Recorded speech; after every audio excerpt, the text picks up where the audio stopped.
Hey guys, in this episode we're going to do a video review of the lever belt by Grip Power Pads. So before we start our review on the lever belt, I just want to take a minute or so to talk about why you might be considering keeping a lifting belt inside your gym bag and why you might want to purchase one.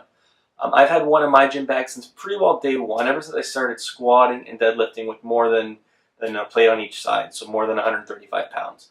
And the reason for that is that a lifting belt really helps you stabilize your core, and it helps reduce the stress off your back, and it keeps you safe.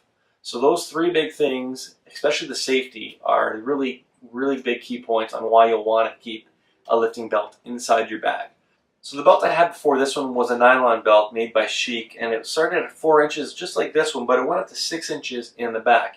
And that's something I had really liked about that other belt, was the added support. I really felt secure when I was wearing it. I felt like I was being safe and that I couldn't get hurt. This one here, when I got it in the mail, I was a little worried that it was only 4 inches in diameter. It was really one of my first concerns, and really my biggest concern. I was used to having that added support in the back, and I was a little worried about how it would feel. That being said, when you first pick this thing up, it weighs around 5 pounds, so it's nice and heavy. And on top of that, it's really nice and firm, and that's because it's made out of leather. Like you can see here, there's 2 layers of leather built up here. And it's actually 13 millimeters in thickness, which is awesome. It's nice and secure, and like I said, it's nice and firm. So although it's only 4 inches in diameter instead of the 6, it really feels just as, and I would say even more secure than my old belt, which is something I was really worried about. So you might be wondering why you might want a leather belt, and for me it was something a little more nostalgic. I've always seen the older bodybuilders or the older trainers in the gym. They always had their own lifting belt, and it was always made out of leather, nice tan leather that looked like it was around for 50 years or however long they were training. It just looked really cool. So this one here looks even more cool, I think. You got the really awesome lever on it. You've got the double stitching, which looks really good. You got their logo in the back. There's a couple minor defects, which is gonna happen with natural leather, and it's really a very high quality belt. Working our way around, we have our mechanism in the front here.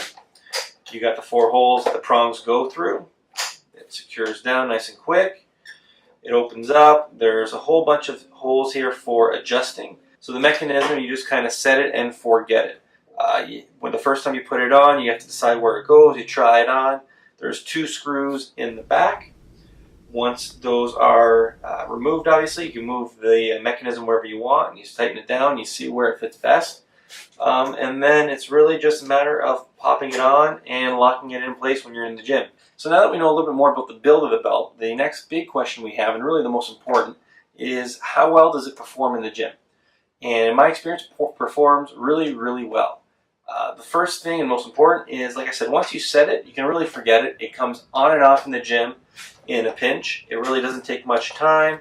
All you need to do is put it on and put the prongs in the hole, and you collapse it and it's on. On top of that, you can just release it and walk around with it in this position as well, which is nice when you're going in between sets and you don't want to take it off. And if you do, really, it takes 2 seconds. You don't have to deal with all the prongs or the 2 prongs from the old school style belt, and you really just have this mechanism to work with. And there's just 4 prongs, like I say.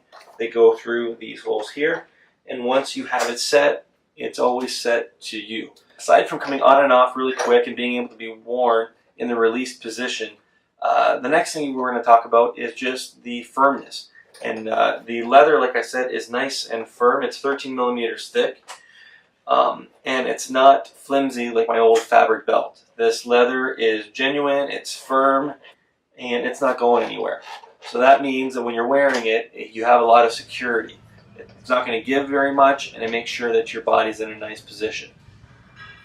So aside from being able to be put on and off nice and quickly, and being able to be worn in, like I said, the release position, another great benefit of this belt, like I said, because it's so thick, is it's nice and firm, and when you wear it, you really feel that security. And that's something that you're really looking for in a belt.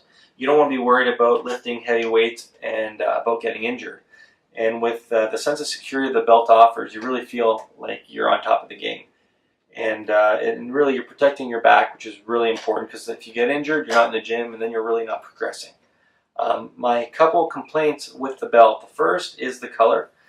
They have Grip Power Pads has this awesome pair of Pro Cobra grips, and I just wish these two colors of leather of their grips and this belt matched. The Cobra grips are a little bit darker, and I'm sure that's because they're probably just different types of leather. It'd just be nice if the stain or if they matched a little bit more. Just a bit of an eyesore, which is, like I said, nitpicking. Aside from that, I wish these stitches wouldn't drop. Like I said, there's one or two in here that are coming loose, which I'll just have to stick back in with a pen or with a needle, and it should be fine. Might add a little bit of glue just so that it doesn't come out again. Aside from that, if I could design it, I would say that it'd be awesome if there was some sort of micro adjustment maybe in the lever part, just to offer about a ½ inch increase. Because right now we have about an inch difference with each hole that the lever can be placed in. If there was a micro adjustment somewhere, whether it be on the lever, I guess it'd have to be on the lever, that would be just awesome, right? And you can get even more fine-tuned, but I mean, that's really nitpicking as well.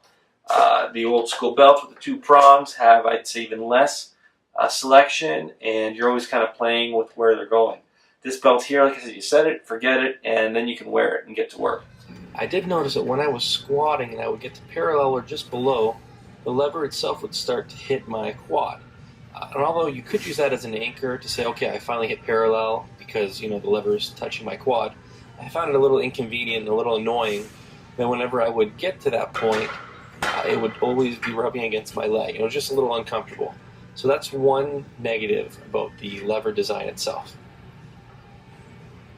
So that's my review of the lever belt by Grip Power Pads. Like I said, I think it's an awesome belt. I'd give it a 9 out of 10. The only mishap, in my opinion, are these drop stitches. And, you know, I wish the color was a little darker so it matched their other products. But aside from that, it's a great belt.